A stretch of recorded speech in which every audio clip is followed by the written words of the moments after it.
পাকিস্তান বাংলাদেশকে বানাচ্ছে বোকা আর ইন্ডিয়াকে দেখাচ্ছে ভয়। কি আমার কথাটা কি বুঝতে অসুবিধা হচ্ছে? বাংলাদেশকে কিভাবে বোকা বানাচ্ছে এবং ইন্ডিয়াকে কিভাবে ভয় দেখাচ্ছে, আসেন একটু বিশ্লেষণ করি।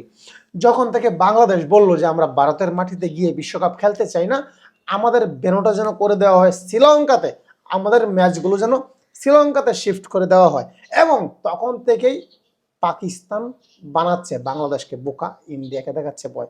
আসেন কিভাবে বোকা বানাচ্ছে বলি। পাকিস্তান থেকে একের পর এক নিউজ আসতেছে পাকিস্তান বিশ্বকাপ বয়কট করবে। আচ্ছা, কবে করবে, কখন করবে? পাকিস্তানের প্রধানমন্ত্রী পাকিস্তানে নাই, বাহিরে আছে, আসার পরে সেই সিদ্ধান্ত হবে, মিটিং হবে। আচ্ছা, পাকিস্তানের প্রধানমন্ত্রী বিদেশ থেকে দেশে গেল, মানে পাকিস্তানে গেল, মিটিং হলো, কিন্তু বিশ্বকাপ বয়কটের কোনো সিদ্ধান্ত আসলো না। এক একজন এক এক মতামত দিল। কেউ বলতেছে পাকিস্তানের বিশ্বকাপ খেলা উচিত, বয়কট করা উচিত হবে না, খেলা উচিত। এবং অনেকেই বলতেছে পাকিস্তানের বিশ্বকাপ খেলা উচিত, কিন্তু ইন্ডিয়ার সঙ্গে ম্যাচ বয়কট করা উচিত।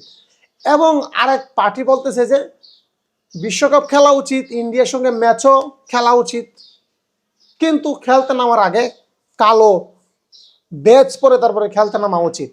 আবার আরেকজন বলতেছে পাকিস্তানের বিশ্বকাপ খেলা উচিত, ইন্ডিয়ার সঙ্গে ম্যাচও খেলা উচিত, সব কিছুই উচিত। পাকিস্তান ম্যাচগুলো উইন হওয়ার পর সেই জয়টা, পাকিস্তান ম্যাচ জয় পাওয়ার পর সেই জয়টা বাংলাদেশকে উৎসর্গ করতে চায়, তারা উৎসর্গ করা উচিত।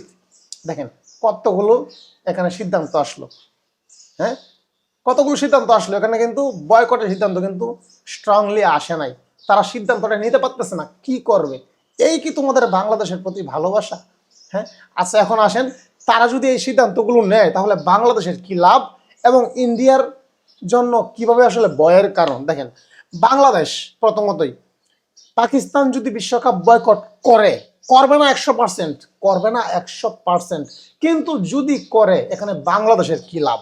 বাংলাদেশকে তো অলরেডি আইসিসি বাতিল করে দিয়েছে, বাংলাদেশের জায়গায় স্কটল্যান্ডকে নেওয়া হয়েছে, স্কটল্যান্ড অলরেডি বিশ্বকাপের স্কোয়াড ঘোষণা করে দিয়েছে। তো বাংলাদেশের কিন্তু আর ওয়ার্ল্ড কাপে ঢোকার কোনো চান্স নাই। পাকিস্তান যদি বয়কট করে তাহলে পাকিস্তান ওয়ার্ল্ড কাপ থেকে বাতিল হবে। অনেকে বলতেছে বাংলাদেশের জায়গায় স্কটল্যান্ডকে নেওয়া হয়েছে।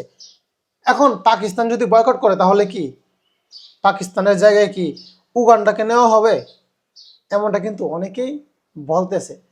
তো এখানে একটা কথা হচ্ছে, এখন যদি পাকিস্তান বিশ্বকাপ বয়কট করে তাহলে পাকিস্তান কঠিন শাস্তির মুখে পড়বে। পাকিস্তান ক্রিকেট, বাংলাদেশ তো অলরেডি পড়েই আছে। এবং টি-20 ওয়ার্ল্ড কাপে পাকিস্তানের জায়গায় যদি উগান্ডাকে নিতে হয় তাহলে আইসিসি, বিসিসিআই সেটাই করবে, সেটাই নেবে, এটা আপনারা 100% থাকেন। আচ্ছা, তো এইগুলো একটা, যদি বয়কট করে পাকিস্তান বিশ্বকাপ তাহলে আমাদের কি লাভ হবে? কিছুই না, আমাদের কিন্তু জিরো। আমরা যা হারিয়েছি তা হারিয়েছি, আর ফিরে পাওয়ার কোনো চান্স নাই। মানে বাংলাদেশ যা হারিয়েছে হারিয়েছেই। পাকিস্তান যদি বয়কট করেও তাহলেও বাংলাদেশের এখানে কোনো লাভ হবে না, যা লস হয়ে গেছে হয়ে গেছে। আচ্ছা, বয়কট সাবজেক্ট গেল। তারপর আসেন, যেই লোকগুলো বলতেছে বিশ্বকাপ পাকিস্তানের খেলা উচিত কিন্তু ইন্ডিয়ার সঙ্গে সেই ম্যাচ বয়কট করা উচিত। এখন দেখেন, তোমরা যদি বিশ্বকাপে অংশগ্রহণ করতে পারো তাহলে তোমরা ইন্ডিয়ার সঙ্গে ম্যাচ কেন খেলতে পারবে না? বিশ্বকাপে খেলা মানেই ইন্ডিয়ার সঙ্গে সেই ম্যাচ, মূল ম্যাচ সেটাই, সেটা পাকিস্তান বয়কট করবে না। 100-র মধ্যে 100% কনফার্ম থাকেন। হ্যাঁ, যারা বিশ্বকাপ বয়কট করতে পারবে না তারা কিভাবে ইন্ডিয়ার সঙ্গে ম্যাচ বয়কট করবে?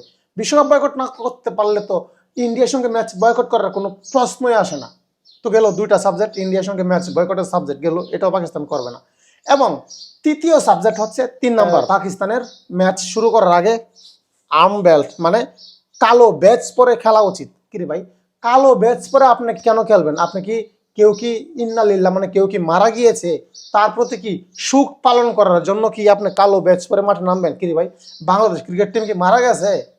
আমরা তো একটা বিশ্বকাপ থেকে মাত্র আমরা আমাদের নাম প্রত্যাহার করেছি বা আইসিসি আমাদেরকে ক্লিয়ার করে দিছে। হ্যাঁ, বাংলাদেশ ক্রিকেট টিম তো আর ইন্নালিল্লাহ হয়ে যায় নাই, মঙ্গল গ্রহে চলে যায় নাই। হ্যাঁ, তো এটা একটা মানে এটা একটা আসলে হাসি ছাড়া আমি কিছু আসতেছে না। এটা আসলে একটা হাসির কথা যে কালো ব্যাচ পরে তারপরে মাঠে নামবেন। আমরা কি শেষ রে ভাই? গেল 3 নম্বর সাবজেক্ট গেল। এখন 4 নম্বর সাবজেক্ট হচ্ছে বাংলাদেশকে জয়টা উৎসর্গ করা, পাকিস্তান যদি জয় পায় তাহলে সেটা উৎসর্গ করা। এখন প্রথমত হচ্ছে পাকিস্তান তো জয় প্রথমত পেতে হবে, হ্যাঁ, জয় তো পাওয়া লাগবে মাঠে নেমে, তারপরে না তুমি উৎসর্গ করবা নাকি তোমার ডুলির ভিতরে ভরবা, এটা তো তোমার ব্যাপার। কিন্তু জয়টা কিভাবে পাবো পাকিস্তান, হ্যাঁ, এটা তো কোনো গ্যারান্টি নাই। আচ্ছা, ভাবলাম যে 5টা ম্যাচ হারলো, একটা ম্যাচ পাকিস্তান দিন শেষে জিততে গেল, এবং সেই জিতাটা, সেই জয়টা বাংলাদেশকে উৎসর্গ করলো। সেই জয় আমাদেরকে উৎসর্গ করলে আমরা কি এমন মহাভারত অশুদ্ধ হয়ে যাবো আমাদের, হ্যাঁ, জয় আমাদেরকে উৎসর্গ করলে তো আর আমাদের আরো কষ্ট বাড়বে। তো আপনারা অবশ্যই আপনাদের মূল্যবান মতামত জানাবেন কমেন্টস বক্সে। অবশেষে কি পাকিস্তান কি বিশ্বকাপ বয়কট করবে, ইন্ডিয়ার সঙ্গে ম্যাচ বয়কট করবে, নাকি কিছুই করবে না, দিন শেষে বিশ্বকাপে পাকিস্তান গিয়ে আগে অংশগ্রহণ করবে? কমেন্টস বক্সে জানাবেন।